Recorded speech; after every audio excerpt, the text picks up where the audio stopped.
Jonas capítulo 1, versículo de 1 ao 12. E veio a palavra do Senhor a Jonas, filho de Amitai, dizendo: levanta-te, vai à grande cidade de Nínive, clama contra ela, porque a sua malícia subiu até mim. E Jonas se levantou para fugir de diante da face do Senhor, para Tarsis, e descendo a Jope, achou um navio que ia para Tarsis. Pagou a passagem e desceu para dentro dele, para ir com eles para Tarsis, de diante da face do Senhor.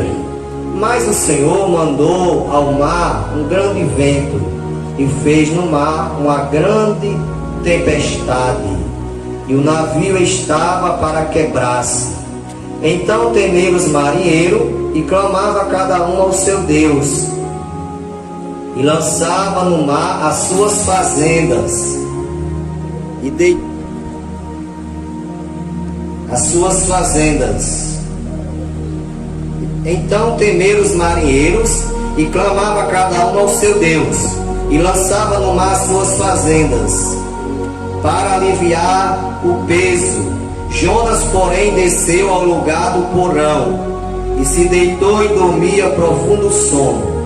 E o mestre do navio chegou-se a ele e disse-lhe: que tens, dormente? Levanta-te, invoca o teu Deus, talvez assim Deus se lembre de nós, para não pereçamos. E dizia cada um ao seu companheiro: vinde, lancemos sorte, para que saibamos por que causa nos sobreveio este mal. E lançaram sorte, e a sorte caiu sobre Jonas.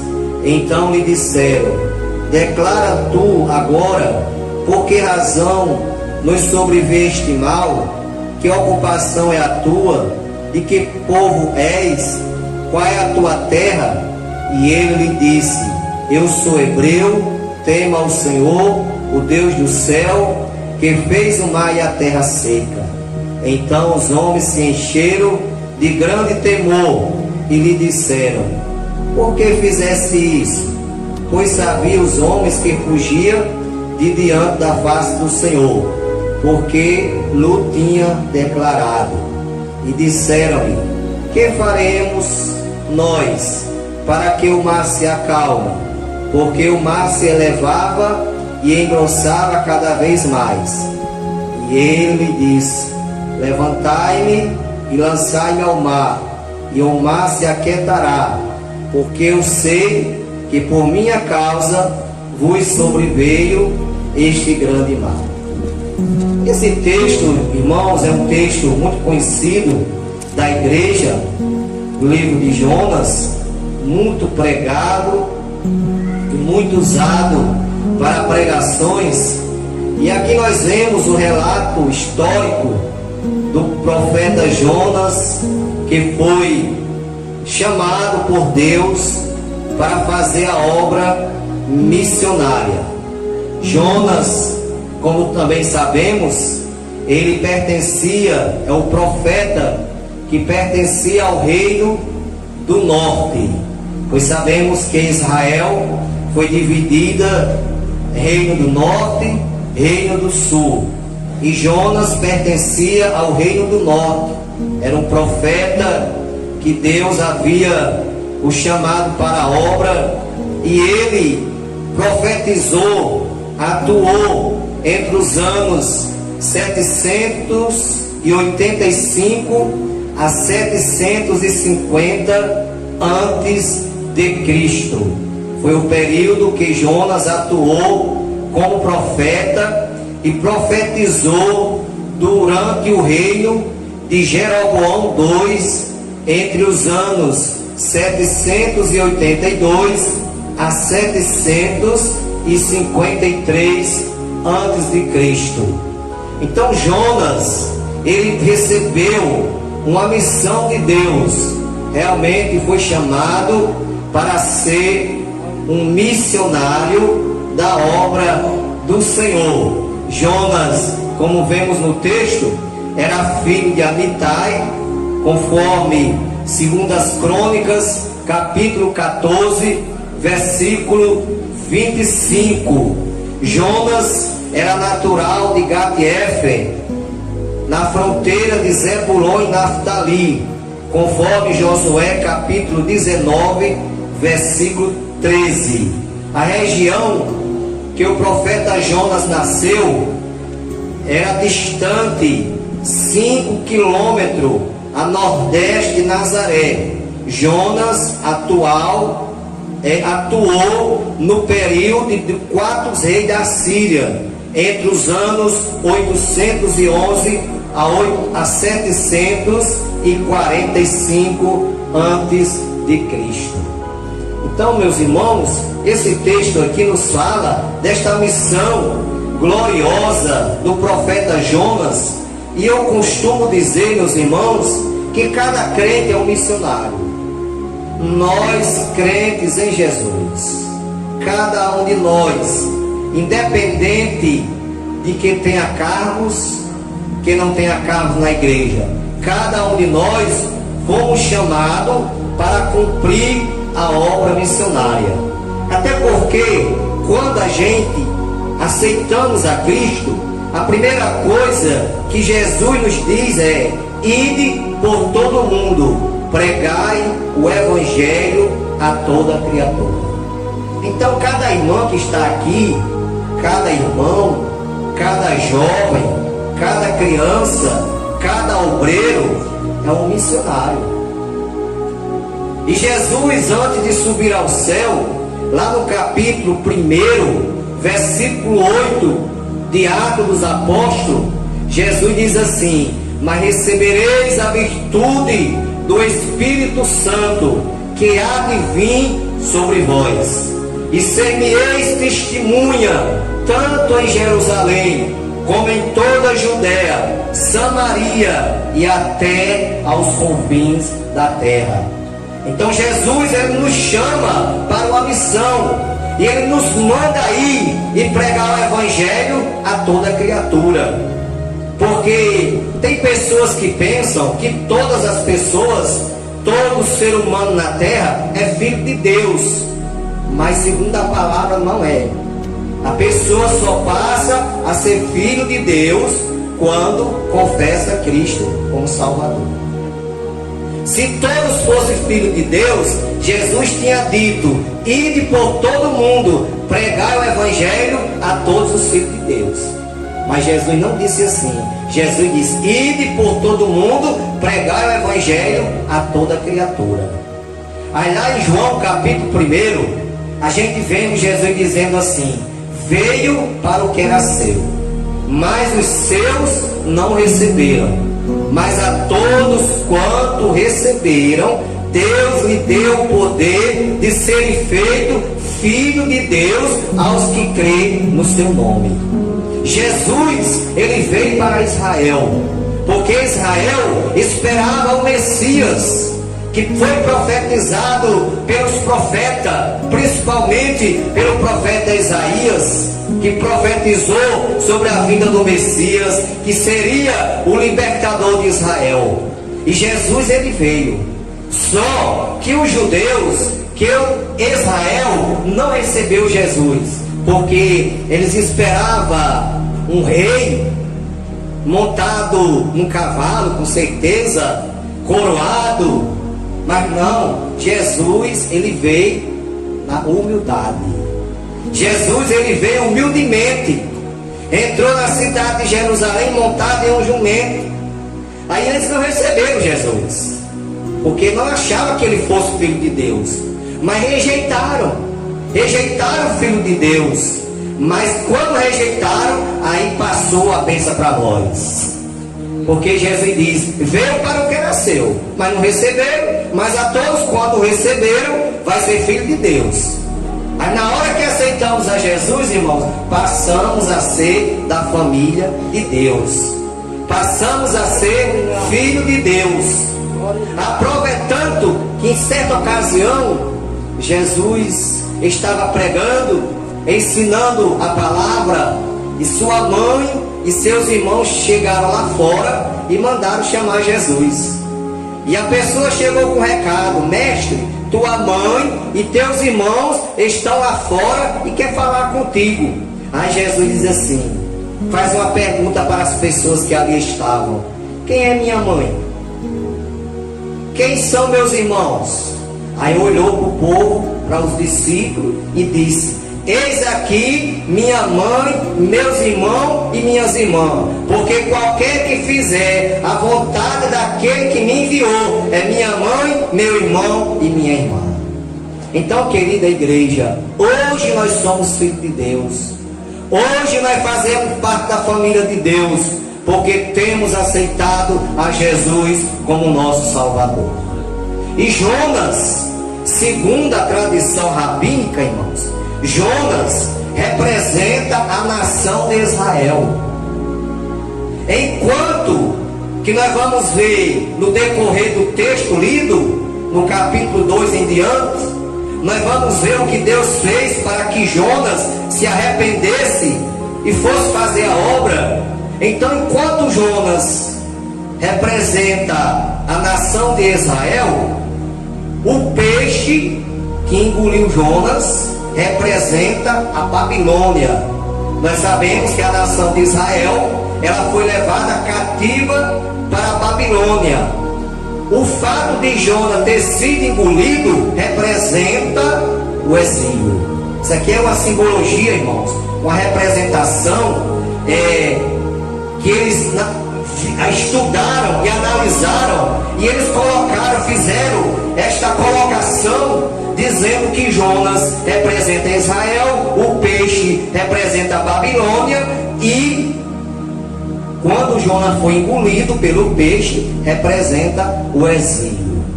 Aleluia, glória ao nome do Senhor. O livro de Jonas pretende nos mostrar que a misericórdia de Deus se estende a toda a raça humana. Jonas foi o único profeta mandado para pregar aos gentios. Dos profetas que tem no Antigo Testamento, os profetas maiores, os profetas menores, desses profetas, o único que foi levantado para pregar aos gentios foi o profeta Jonas. Aí nós vemos, irmãos, a palavra nos diz que Jonas, ele tentou fugir da presença de Deus. Nós vemos no texto, quando no versículo 1 ao versículo 3 da leitura, nos diz assim: e veio a palavra do Senhor a Jonas, filho de Amitai, dizendo: levanta-te e vai à grande cidade de Nínive e clama contra ela, porque a sua malícia subiu até mim. Quando a palavra veio a Jonas, realmente Jonas se dispôs a se levantar. Em outras passagens da Bíblia, nós vamos ver Deus falando para o profeta e mandando se levantar. Profeta Ezequiel, você vai ver o profeta, o livro de Ezequiel, você lendo o livro de Ezequiel, você vai ver Deus falando: põe-te em pé e eu falarei contigo. Filho do homem, põe-te em pé e eu falarei contigo. Quando Saulo de Tarso teve um encontro com Jesus no caminho de Damasco, a gente vemos ali, quando Saulo caiu por terra, Saulo gritou dizendo: quem és? E Jesus diz assim: eu sou aquele a quem tu persegue. Duro é para ti recalcitrar contra os agrilhões. Aí Paulo pergunta: Senhor, o Senhor quer o que eu te faça? O que queres que eu te faça? Aí Jesus diz: levanta-te e entra na cidade, e lá te será dito o que te convém fazer. Então aqui Deus fala com Jonas e manda ele se levantar. Levanta-te e clama contra Nínive, contra a cidade de Nínive. Aí Jonas se dispõe a se levantar, mas não foi para pregar. Jonas se levantou para fugir. Mas o papel que Deus queria de Jonas não era para ele fugir, é para ele pregar o evangelho. Aí alguém pode dizer, mas Jonas foi covarde. Meus irmãos, às vezes a gente se precipita em nossas palavras. É bem verdade que a atitude que ele tomou não foi a correta, mas fazer a obra que Deus chamou Jonas para fazer, irmãos, não era fácil. Sabe por quê, irmãos? Porque o povo de Nínive era um povo cruel. Nós vamos ver no decorrer do texto a situação daquela cidade de Nínive. Aí diz que Jonas se levantou para fugir, desceu a Jope, pegou um navio, pagou a sua passagem para Tarsis. A cidade de Tarsis ficava a sudeste da atual Espanha hoje. Tem a Espanha hoje, o país da Espanha. Então, a cidade de Tarsis, na época de Jonas, ficava a sudeste da atual Espanha, a 4.000 quilômetros de Israel, totalmente contrário ao caminho de Nínive. Ou seja, Nínive era para cá, Jonas pegou o caminho para cá. Então ele queria ir para Tarsis. A distância de Tarsis para onde Deus mandou Jonas ir era 4.000 quilômetros. Ele pegou o caminho ao contrário. Ele queria fugir da missão que Deus havia lhe confiado. A cidade de Nínive era a capital da Assíria. A Síria, meus irmãos, era uma cidade, um povo sanguinário, era um povo cruel.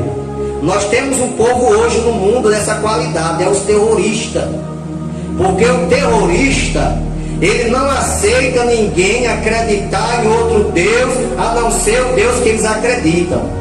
É por isso que você vê nas televisões, na internet, os terroristas colocam os cristãos, que seja católico, que seja crente, que seja espírita, seja qualquer tipo de cristão, eles colocam de joelho e arrancam a cabeça. E na filma, eles fazem um vídeo e colocam na internet para todo mundo ver. Eles não aceitam ninguém acreditar em outro Deus a não ser o Deus dele. Da mesma forma eram os assírios. Por isso que foi um dos motivos que Jonas temeu a pregar a palavra que Deus havia lhe mandado pregar. Então, os assírios eram sanguinários, cruel, era uma cidade de guerreiros e tinham matado muitas nações por meio de prostituições e feitiçaria. Eles alugavam as prostitutas, irmão, para enganar os soldados que eram inimigos deles. Porque os irmãos sabem que a prostituição, ela domina o homem carnal. E eles alugavam as prostitutas para iludir os soldados inimigos dele. Aí pegavam os soldados e matavam.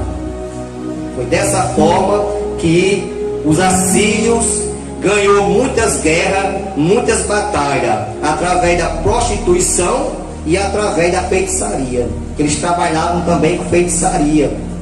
Porque a feitiçaria, para quem acredita e não tem Jesus na vida, mata. Feitiçaria só não tem poder contra o crente que serve a Deus, que é lavado no sangue de Jesus. Aí não tem poder não. Mas para aqueles que não têm Jesus, que não é coberto com o sangue de Jesus, a feitiçaria, irmão, pega. Porque existe o servo de Deus e os servos do diabo também. E os feiticeiros, irmão, são os servos do diabo, que trabalha para o inimigo aqui na terra. Porque Jesus diz que o ladrão vem se não roubar, matar e destruir.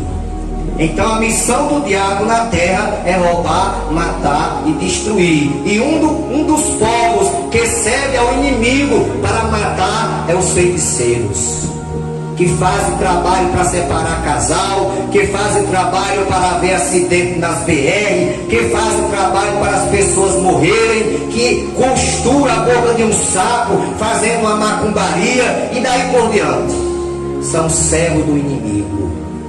Mas esta igreja, meus irmãos, é comprada e lavada com o sangue de Jesus. Feitiçaria não tem poder contra este povo, porque este povo, irmãos, primeiramente recebeu de Jesus a autoridade do céu. Porque Jesus, quando no capítulo 16, versículo 16 de Marcos, Jesus diz assim: em meu nome expulsarão os demônios, farão novas línguas, pegarão nas serpentes, e se beber alguma coisa mortífera, não lhes fará dano algum. Porão as mãos sobre os enfermos, e esses serão curados. Então, irmão, nós, a igreja de Jesus, temos na mão o poder de Deus, temos na mão o fogo de Deus, para repreender enfermidade, para expulsar demônio, para libertar vida, porque este poder Jesus otorgou à igreja. É por isso mesmo que ele disse que as portas do inferno não prevalecerá contra a sua igreja. Aleluia. Quando Jesus pergunta para os discípulos: quem diz os homens ser o filho do homem? E os discípulos dizem: uns dizem que tu és João Batista, outros dizem que tu és um dos profetas. Aí Jesus pergunta: e vocês? O que é que vocês dizem que eu sou? Aí Pedro diz: tu és o Cristo, o Filho do Deus vivo. Aí Jesus diz: bem-aventurado és tu, Simão Barjona, porque tu não revelou a carne e o sangue, mas meu Pai que está no céu. Eu também te digo que sobre esta pedra, que a pedra que Jesus fala foi a declaração de Pedro: Jesus, o Cristo, o Filho do Deus vivo. Sobre esta pedra edificarei a minha igreja, e as portas do inferno não prevalecerá contra ela. Então, querida igreja, as portas do inferno não prevalecerá contra nós, porque nós temos promessa de Deus. Nenhuma arma forjada contra a igreja vai prevalecer. Aleluia. Aí vamos aqui, irmãos, dentro do texto que temos lido, o que levou Jonas a fugir. Porque dá para nós fazer essa interrogação, dá para nós fazer essa pergunta: o que foi que levou Jonas a fugir? Porque ele não quis cumprir a missão de Deus. Primeiro, irmãos, em primeiro lugar, o que levou Jonas a fugir da obra que Deus havia entregado a ele, justamente foi a malvadeza dos assírios, a crueldade dos assírios. Foi a primeira coisa que levou Jonas a fugir. Segunda coisa, o segundo elemento que levou Jonas a não querer fazer a obra, sabe qual foi, irmão? Jonas não tinha vontade alguma de ver o seu adversário ser resgatado por Deus. Jonas era daquele: não, os assírios têm que morrer, eles não merecem misericórdia de Deus, eles têm que morrer. Por isso mesmo que Jonas fugiu. Ele não queria que os assírios fossem salvos, ele não queria que os assírios fossem perdoados. Por isso mesmo que ele tomou um navio ao contrário de Nínive, e queria fugir da presença do Senhor. Porque Jonas, irmãos, achava que os assírios deveriam ser punidos pela sua crueldade. Foi um dos motivos. O segundo motivo que levou Jonas a não querer realmente pregar a palavra lá em Nínive. No versículo 4, irmãos, em diante do texto que nós temos aqui lido, versículo 4 diz assim: mas o Senhor mandou ao mar um grande vento, e fez no mar uma grande tempestade, e o navio estava para quebrar-se. Então temeram os marinheiros, e clamava cada um ao seu Deus, e lançava no mar as fazendas que estavam no navio, para o aliviarem do seu peso. Jonas, porém, desceu aos lugares do porão, e se deitou e dormia um profundo sono. Veja, meus irmãos, quando Jonas entra no navio, paga a passagem, desce ao porão, começa a dormir, um sono tranquilo, pensando que nada ia acontecer, pensando que Deus não ia tomar nenhuma atitude, aí ele se engana. Porque ele pensava que poderia fugir da presença de Deus, do chamado de Deus. Mas nós sabemos, irmãos, que da presença de Deus não tem quem fuja. Lá no Salmo 136, se eu não me foge a memória, ou é o 139, o salmista diz assim: se subir às mais altas alturas, tu estás lá. Se eu descer às partes mais baixas da terra, o Senhor está lá. Se eu for para a escuridão, para o Senhor é como um dia. Para onde fugirei do teu espírito? Então de Deus não tem quem fuja. Aleluia. Lá em Apocalipse está escrito que os olhos do Senhor são como chama de fogo. Isso, irmão, tem uma representação espiritual. Quando a Bíblia fala os olhos como chama de fogo, não é que Jesus apareça para alguém com os olhos cheios de fogo, não. Isso é um sentido espiritual. Representa que tudo está patente aos seus olhos, que ele vê todas as coisas. Ao mandar Jonas pregar em Nínive, Deus quis lhe ensinar a lição de misericórdia, embora ele odeie e abomine o pecado. Então, meus irmãos, quando Deus chama Jonas para pregar para o povo de Nínive, para os assírios, Deus quis mostrar a misericórdia. A palavra diz que as misericórdias do Senhor são as causas de não sermos consumidos. Aleluia. Mas Jonas, irmãos, ele estava com um pensamento totalmente ao contrário. Apesar de Deus odiar o pecado, porque a Bíblia diz lá em Isaías 61, versículo 8, que Deus odeia o pecado. Alguém pode perguntar: mas se Deus odeia o pecado, por que é que Deus não permitiu aquele povo morrer? Sabe por quê, irmão? Porque ele usou ali a sua misericórdia. É a misericórdia dele que estava alcançando aquele povo.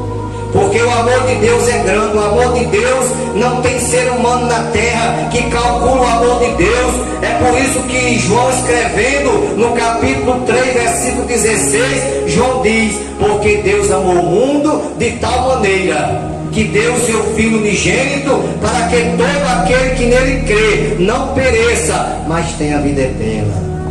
João, ao escrever este versículo, ele não teve a capacidade de calcular, de realmente colocar uma quantidade certa do tamanho do amor de Deus. Aí ele escreve: porque Deus amou o mundo de tal. Aí esse tal, irmãos, a mente humana não calcula. De tal maneira que deu seu Filho unigênito. Qual o resultado da desobediência de Jonas? Para toda ação, irmãos, tem uma reação. A Bíblia diz que o salário do pecado é a morte. A desobediência, irmão, traz os seus prejuízos. Jonas quis fugir, mas veio o resultado da desobediência, porque ele quis fugir da presença de Deus. Primeira coisa, o resultado da desobediência de Jonas: sua rebeldia foi descoberta pelos seus companheiros de navio. Como disse Jesus, que não há nada oculto que não seja revelado. Quando ele estava lá dormindo no porão, com certeza, humanamente falando, quem sabe passou pela mente dele: agora aqui eu estou tranquilo, aqui eu vou fazer a minha viagem para Tarsis, não sei quando é que eu volto, vou fugir dessa missão, porque não quero pregar para aquele povo merece morrer mesmo, aquele povo é muito cruel. Mas só que foi aí onde Jonas se engana, porque ele estava no porão lá, mas Deus do céu estava vendo ele, dormindo lá. Aí a primeira coisa, quando os marinheiros, que Deus manda aquela tempestade ao mar, que um barco começa a se balançar ao ponto de se quebrar, aí os marinheiros, irmão, começam a jogar as mercadorias fora. Jogava a mercadoria dentro do mar. Porque, irmãos, o crente desobediente traz prejuízo para ele e para os outros. Quando ele é obediente, ele abençoa ele e abençoa os outros. Nós temos o exemplo de José do Egito. José era muito obediente, era abençoado ele, e aonde ele entrava, Deus abençoava também. Quando ele entrou na casa de Potifar, Deus abençoou a casa de Potifar. Viu? Mas quando é desobediente, irmão, então tanto sofre o crente pela desobediência, como alguém que está ao seu lado, pela desobediência dele. Então, por causa da desobediência de Jonas, irmão, aos marinheiros tiveram prejuízo. Eu acho que foi um dos passageiros que aqueles marinheiros levaram que deu prejuízo a ele, foi Jonas. Que foi preciso ele jogar as mercadorias dentro do mar. As suas mercadorias começaram a jogar dentro do mar, para ver se o barco aliviava e o mar aquietava, mas não tinha jeito, irmãos. Cada vez que ele jogava a mercadoria, as suas fazendas, aí o mar se agitava mais ainda. Outra coisa, meus irmãos, que nós vemos em Jonas. Agora, apesar de tudo, isso aqui, quando eu leio esse texto, eu me alegro. Apesar de tudo, de Jonas ter desobedecido a Deus, de Jonas ter tomado outro caminho diferente, mas Jonas mesmo assim não negou Jesus. Mesmo assim Jonas não negou a Deus. Porque quando os marinheiros foram lá para despertar ele, diz: desperta, dormente. De que povo és tu? Da onde vem? Aí ele disse: eu sou hebreu e temo a Deus. E por essa causa está acontecendo isso. Os marinheiros, irmãos, eles sabiam, já tinham ouvido falar do Deus dos hebreus, como era poderoso. E eles também temiam os deuses dos hebreus. Ele tinha aquele temor, porque ele sabia que o Deus dos hebreus era poderoso. Aí quando eles lançaram sorte, a sorte caiu sobre Jonas. Porque realmente, irmão, o que estava levando aquilo ali, aquele mar agitado, aquelas ondas agitadas, e o barco a ponto de se quebrar, o que estava levando aquilo era Jonas. A culpa daquilo era Jonas. A causa era Jonas. Aí eles disseram: o que faremos nós? Aí Jonas disse: me pegue e me joga ao mar. Mas mesmo assim, meus irmãos, os marinheiros tentaram, jogando mais fazenda, mais mercadoria, para ver se aliviava, mas não tinha jeito não, irmão. Porque a porta que Deus abre, ninguém fecha, aquele fecha, ninguém abre. Aleluia. Jonas tinha que pagar o preço para obedecer a ordem de Deus. Porque, irmãos, quando a gente não obedecemos a voz de Deus, a gente paga um preço. O preço vem, a cobrança vem, e ele tinha que pagar o preço. Aí pegaram Jonas e jogaram dentro do mar. E a Bíblia diz, irmãos, que Jonas, quando foi jogado dentro do mar, Deus preparou um grande peixe. E aquele grande peixe, segundo alguns estudiosos e algumas traduções das Bíblias, diz que era uma baleia. Algumas traduções não dizem, mas algumas já dizem que era baleia. E se você for fazer uma análise, se você for fazer um estudo, o maior peixe do mar é uma baleia. Então Deus preparou aquele grande peixe, que provavelmente fosse uma baleia, para engolir Jonas. E quando Jonas caiu na água, a baleia parece que já estava de boca aberta. Estava só esperando. Talvez estivesse dizendo assim: manda Deus, manda Deus. Aí quando Jonas caiu, ela engoliu. Na hora que ela engoliu, ele foi para o seu ventre. Meu irmão, que situação. Meu irmão, você vai tratar um peixe. Quando você abre o peixe, você já sente um fedor. Imagina o camarada dentro do estômago do peixe, irmão. E ele foi lá para as entranhas do peixe lá, daquele grande peixe. E lá, meus irmãos, a Bíblia diz, no texto adiante, que a gente já vai encerrar por aqui, que as horas não nos permitem mais, diz que Jonas orou do ventre do peixe e ele considerou que estava no inferno. Do ventre do inferno gritei. Porque, queridos irmãos, realmente era terrível. Além do fedor, Além, com certeza, havia ali uma quintura dentro daquele ventre, daquele peixe, a escuridão, misericórdia do inferno mesmo. Realmente era um inferno. Mas, irmãos, a Bíblia diz que mesmo assim Jonas passou 3 dias e 3 noites no ventre daquele peixe. Assim como Jesus passou 3 dias e 3 noites no ventre da terra. Mas quando Jonas orou, meus irmãos, lá das entranhas do peixe, Deus ouviu a oração, porque Deus ouve a oração do crente, irmão, seja na barriga do peixe, seja fora da barriga do peixe, aonde o crente ora, Deus escute a oração. Porque a palavra diz que os seus ouvidos não estão agravados para que não possa ouvir. Então Deus ouviu a oração de Jonas lá no ventre daquele grande peixe, e Deus atendeu a oração de Jonas e ordenou aquele grande peixe para vomitar Jonas lá na praia. E aquele peixe obedeceu. Porque Deus manda em tudo, irmão. Todo o poder está na mão de Jesus. Ele diz lá em Mateus 28 e 18: é-lhe dado todo o poder no céu e na terra.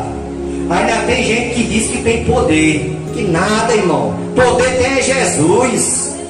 Eu já vi camarada dizer assim: eu não preciso de ninguém para viver. Não preciso de ninguém. É engano. Ele pode ter o dinheiro que ele tiver.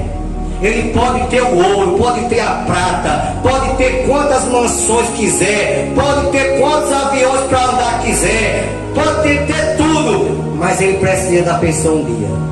Ele vai precisar. Sabe quando? Para pegar o corpo dele, colocar no caixão, enterrar ele e jogar terra na cara dele. Vai ser, vai precisar. Precisa, todos nós, meus irmãos, dependendo, precisamos dos outros. Eu preciso dos irmãos, os irmãos precisam de mim uma hora, porque nós temos que viver, irmão, em comunidade, né? Como Jesus ensina na sua palavra. Então nós precisamos um dos outros para viver aqui na terra. Aleluia, porque nós somos uma família.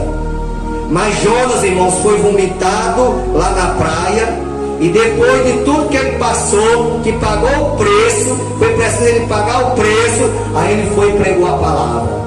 E a Bíblia diz, irmão, que toda aquela população de quase 120 mil homens se converteram, se arrependeram. E o rei daquele lugar, irmãos, daquele país, ordenou um jejum, que todos jejuassem, até os animais jejuaram. Então, irmãos, quando Deus manda, irmão, Ele se responsabiliza. Nós sabemos, irmão, que ser missionário aqui no Brasil é muito fácil.